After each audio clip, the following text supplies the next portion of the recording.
I'm honored to bring in Michael Reagan, political commentator, president of the Reagan Legacy Foundation. Hello, Michael. Hey, good evening. Joining Dick Morris and J.D. Hayworth and myself. Very anxious to get your take on what you saw tonight. It's just they all had great points to make tonight. Everybody made points of one place in the debate or another.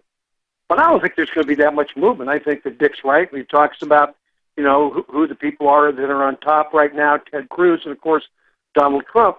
But I don't think there's going to be that much movement. Maybe Christie may move up a little bit. But I think if you went into the debate liking Donald Trump, you're going to come out of the debate loving and liking Donald Trump.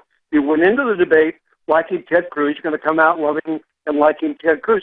I don't think there's going to be that much movement until after the first caucus sitting there in Iowa coming up in February. I think then you'll start seeing some movement as more and more of these candidates start to drop out. I think that's when the change will come. The change is not going to come between now and January 1st.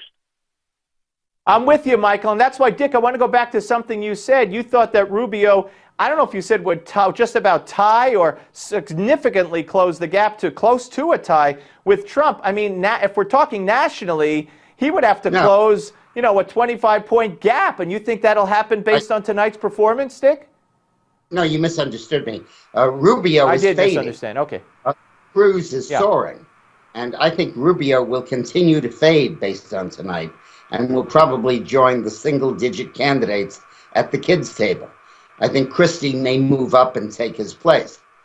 I think that what's going to happen in the Cruz versus Trump situation is that voters will increasingly feel that there is not much difference between them in their positions or in how they would act as president.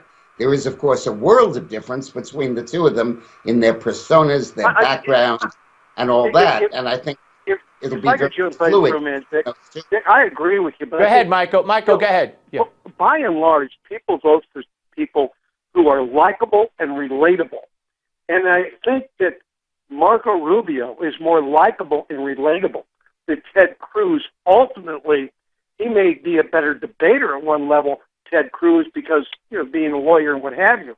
But I think likability and relatability comes down to a Marco Rubio. And the other side of the coin is, as much as I don't like Donald Trump and what he says and what have you, he comes across as more likable and relatable than anybody else really on the stage. And that's why he's still at the top of the ticket and will probably remain there until we look again at what happens in Iowa. When he loses Iowa, a lot could happen.